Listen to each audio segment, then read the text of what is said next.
കർണാടകയിൽ മുഖ്യമന്ത്രി സിദ്ധരാമയ്യയും ഉപമുഖ്യമന്ത്രി കെ ശിവകുമാറും തമ്മിലുള്ള പോര് ഒരു പുതിയ കാര്യമല്ല.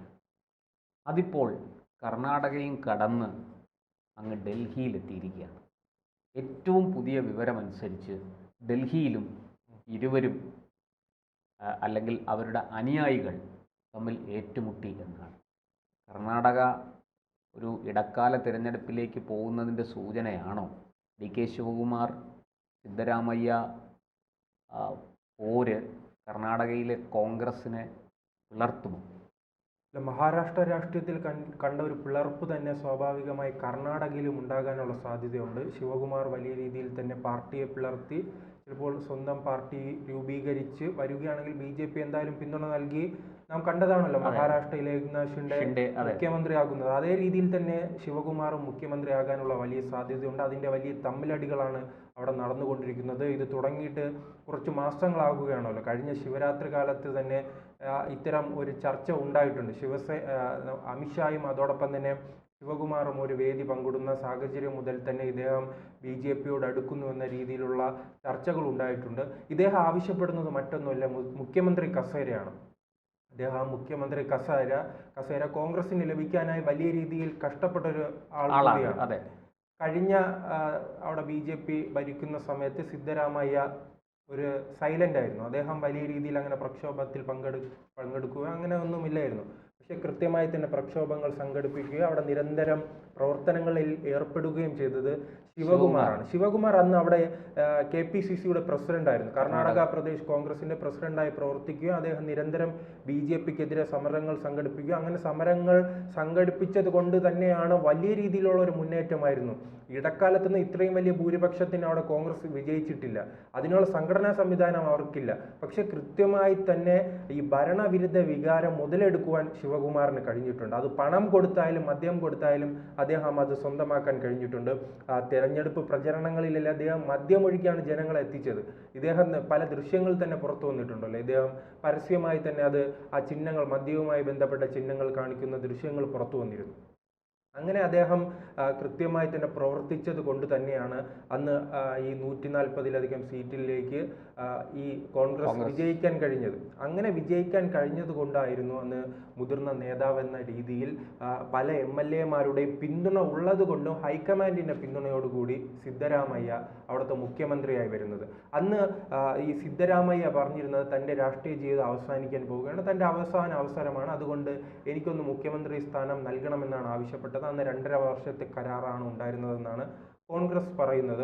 ആ 2.5 വർഷം കഴിഞ്ഞതിന് ശേഷമാണ് ശിവകുമാർ ഈ മുഖ്യമന്ത്രി സ്ഥാനം ആവശ്യപ്പെടുമ്പോൾ അത് നൽകാൻ ശിവകുമാർ തയ്യാറായില്ല. സിദ്ധരാമയ്യ അതിൽ ഉറച്ചു നിൽക്കുകയാണ്. അദ്ദേഹം പറയുകയാണ്, ഇല്ല, 5 വർഷം ഞാൻ ഭരിച്ച് മാത്രമേ മുന്നോട്ട് പോകൂ എന്ന രീതിയിലുള്ള വലിയ പ്രശ്നങ്ങൾ ഉണ്ടാകുന്നു. ഈ പ്രശ്നങ്ങൾക്ക് പിന്നാലെ തന്നെയാണ് ഈ പ്രശ്നങ്ങൾ പരിഹരിക്കാൻ രാഹുൽ ഗാന്ധി കൃത്യമായി ഇടപെടുകയും ഈ 2 നേതാക്കളെയും നിരന്തരം ഡൽഹിക്ക് വിളിക്കുകയും ചെയ്യുന്നത് പതിവാണ്. അങ്ങനെ ഡൽഹിയിൽ എത്തിയപ്പോഴാണ് കർണാടക ഭവനിൽ വെച്ച് ഇവരുടെ സിദ്ധരാമയ്യയുടെയും അതോടൊപ്പം തന്നെ ശിവകുമാറിന്റെ ഉദ്യോഗസ്ഥർ തമ്മിലടിച്ചത്. അങ്ങനെ തമ്മിലടി എന്ന് പറയുമ്പോൾ നാം കാണുന്ന ഈ തർക്കമല്ല, യഥാർത്ഥത്തിൽ തന്നെ ഷൂ ഉപയോഗിച്ച് അടിയാണ്. വലിയ അടി. എന്തായാലും ഈ നേതാക്കൾ പിടിച്ചു മാറ്റാൻ അവിടെ എത്തിയിരുന്നെങ്കിൽ ചിലപ്പോൾ ഇവർക്കും 2 അടികൊണ്ടനെ എന്ന രീതിയിലാണ് പരസ്പരം ഉഗ്രൻ പൊരിഞ്ഞതല്ലാണ് അവിടെ നടന്നത്. ഈ ഉദ്യോഗസ്ഥർ ഇതെല്ലാമാണ് സിദ്ധരാമയ്യയുടെ സ്പെഷ്യൽ ഡ്യൂട്ടി ഓഫീസറായ മോഹൻകുമാറും ശിവകുമാറിന്റെ SDOH ആഞ്ജനേയനുമാണ് ഈ കർണാടക ഭവനിൽ നേതൃത്വം നൽകിയത്. ഇതിൽ ഏറ്റവും രസകരം കോൺഗ്രസിനെ സംബന്ധിച്ച് എപ്പോഴും ഉയരുന്ന ആരോപണങ്ങളാണ്. നാം ഇത് ചർച്ച ചെയ്യുമ്പോഴും കേരളവുമായി ബന്ധപ്പെട്ടും ഈ കോൺഗ്രസിന്റെ ഒരു നേതാവിനെതിരെ ഇത്തരം ആരോപണങ്ങൾ ഉയരുകയാണ്. ഇവിടെ സ്ത്രീ വിഷയം തന്നെയാണ് ഉണ്ടായിരിക്കുന്നത്. അതിൽ പറയുന്നത് ആഞ്ജനേയനെ കർണാടക ഭവനിൽ സ്ത്രീകളോട് മോശമായി പെരുമാറിയെന്നാണ്. ശിവകുമാറിന്റെ വലം കൈ സ്ത്രീകളോട് മോശമായി പെരുമാറിയത് കൊണ്ട് സിദ്ധരാമയ്യയുടെ ഉദ്യോഗസ്ഥൻ 2 എണ്ണം പറ്റിച്ചു എന്നാണ് എന്തായാലും ഇതുമായി ബന്ധപ്പെട്ട് ഈ 2 നേതാക്കളുമായി ബന്ധപ്പെട്ട് പുറത്തു വരുന്ന വാർത്ത. ചിലപ്പോൾ അത് സ്വാഭാവികമാണല്ലോ. ഓരോ മന്ത്രിസഭ വരുമ്പോഴും ഓരോ കഥകൾ പ്രചരിക്കുന്നത്. അത് കേരളമായാലും അങ്ങ് ഡൽഹി ആയാലും ഇങ്ങ് കർണാടക ആയാലും സ്ത്രീ വിഷയവുമായി ബന്ധപ്പെട്ട് അത് നാം കണ്ടതാണല്ലോ. ഉമ്മൻചാണ്ടി സർക്കാരിന്റെ കാലത്ത് സരിതയായിരുന്നെങ്കിലും ഇപ്പോൾ ഇന്ന് സംസാരിക്കുമ്പോൾ പുതിയൊരു വ്യക്തി വരികയാണ്. കർണാടകയെ സംബന്ധിച്ചും ഈ പ്രശ്നമുണ്ട്, മഹാരാഷ്ട്രയെ സംബന്ധിച്ച് ഈ പ്രശ്നമുണ്ട്, ഡൽഹിയെ സംബന്ധിച്ച് ഈ പ്രശ്നമുണ്ട്. എന്തായാലും കോൺഗ്രസ് അഴിമതിയും ഇത്തരം പ്രശ്നങ്ങളിൽ മികച്ച സർട്ടിഫിക്കറ്റ് നേടിയവർ തന്നെയാണ്. പക്ഷേ ഇത് രാഷ്ട്രീയപരമായി നോക്കുകയാണെങ്കിൽ കർണാടകയെ സംബന്ധിച്ച് രാഹുൽ ഗാന്ധി ഉൾപ്പെടെയുള്ളവർക്ക് വലിയ ഊർജം നൽകിയ ഒരു സംസ്ഥാനമാണ് കർണാടക. സ്നേഹത്തിന്റെ കടയാണ് തുറന്നത് അവിടെ. അദ്ദേഹം ഭാരത് ജോഡോ യാത്ര നടത്തുന്നു. അതിനുശേഷം കർണാടകയിലേക്ക് അധികാരത്തിൽ വരാൻ കഴിയുന്നു. ആ കർണാടകയിൽ അധികാരത്തിൽ വന്നത് കൊണ്ട് തന്നെയായിരുന്നു സമീപ പ്രദേശമായ തെലങ്കാനയിലേക്കും അധികാരത്തിൽ വരാൻ കഴിഞ്ഞത്. ഈ ശിവകുമാർ തന്നെയാണ് അവിടെ മാസങ്ങളോളം കേന്ദ്രീകരിച്ച് പ്രവർത്തിച്ചത്. തെലങ്കാന കേന്ദ്രീകരിച്ച് മാസങ്ങളോളം പ്രവർത്തിച്ചതും പണമൊഴുക്കിയത് ശിവകുമാറാണ്. അതിനുള്ള കാരണം ഈ പണമൊഴുക്കാനുള്ള പവർ എങ്ങനെ ലഭിക്കുന്നു എന്ന് ചോദിക്കുമ്പോഴാണ് ഈ കർണാടകയുടെ ഭരണം കൊണ്ട് തന്നെ വലിയ രീതിയിൽ അവർ മികച്ച മുന്നേറ്റം ഉണ്ടായിട്ടുണ്ട്. പ്രത്യേകിച്ച് കേരളവുമായി ബന്ധപ്പെട്ട് പലപ്പോഴും ഉയർന്നു വരുന്നതുകൊണ്ടല്ല, കർണാടകയിലെ നേതാക്കൾ വലിയ രീതിയിൽ പണം ഒഴുക്കുന്നു. ഈ പാലക്കാടുള്ള ഒരു നേതാവ് മറുകണ്ഠം ചാടിയതുമായി ബന്ധപ്പെട്ട് അതൊരു വിവാദമുണ്ടായിരുന്നു. ആ നേതാവ് കർണാടക സന്ദർശിച്ചെന്നും ശിവകുമാറുമായി സംസാരിച്ചെന്നും ലക്ഷക്കണക്കിന് കോടിക്കണക്കിന് രൂപയുടെ ഒരു ഡീലിന്റെ ഭാഗമായാണ് അദ്ദേഹം കോൺഗ്രസിൽ വന്നു എന്ന് പറയുന്നത് ഇവിടെ വാർത്തയായിട്ടുള്ള ഒരു സംഭവമാണ്. ആ കർണാടക കോൺഗ്രസിന് നഷ്ടപ്പെടുകയാണെങ്കിൽ സൗത്ത് ഇന്ത്യയിൽ അവർക്ക് മുന്നോട്ടുള്ള ഒരു വളർച്ചയ്ക്ക് സ്വാധീനത്തിന് യാത്ര ദുഷ്കരമാകും. അത് കേരളത്തെ വരെ ബാധിക്കും. കർണാടകയിൽ ഭരണം പോവുകയാണെങ്കിൽ അത് കേരളത്തെ തന്നെ ബാധിക്കും, തമിഴ്നാടിനെ ബാധിക്കും, തെലങ്കാനയെ ബാധിക്കും, ഗോവയെ ബാധിക്കും, അങ്ങനെ അയൽ സംസ്ഥാനത്തെ മുഴുവനും ബാധിക്കും. കർണാടക എന്ന് പറയുമ്പോൾ കർണാടകയും അതോടൊപ്പം തന്നെ മഹാരാഷ്ട്രയും മുംബൈയും ബാംഗ്ലൂരും എല്ലാ പാർട്ടികളും അവിടെ ഭരണത്തിലെത്താൻ ആഗ്രഹിക്കുന്നത് ഈ വ്യവസായപരമായി വലിയ രീതിയിൽ കോടിക്കണക്കിന് രൂപ പാർട്ടി ഫണ്ടായി വരുന്ന രണ്ട് സംസ്ഥാനങ്ങളാണ്. അതുകൊണ്ട് തന്നെ ആ സംസ്ഥാനങ്ങളിൽ അവർ പരമാവധി അധികാരം പിടിക്കാൻ നോക്കും. ആ സംസ്ഥാനങ്ങളിൽ നിന്ന് അധികാരം പോവുകയാണെങ്കിൽ അവർക്ക് സാമ്പത്തികമായി വലിയ നഷ്ടമുണ്ടാകും. അത് കോൺഗ്രസിനെയും ബാധിക്കും. പക്ഷെ രാഹുൽ ഗാന്ധി എന്ന ഒരു നേതാവിൻ്റെ കഴിവുകേട് കൊണ്ടാണ് ഇത്തരം പ്രശ്നങ്ങൾ ഇങ്ങനെ മുന്നോട്ട് പോകുന്നത്.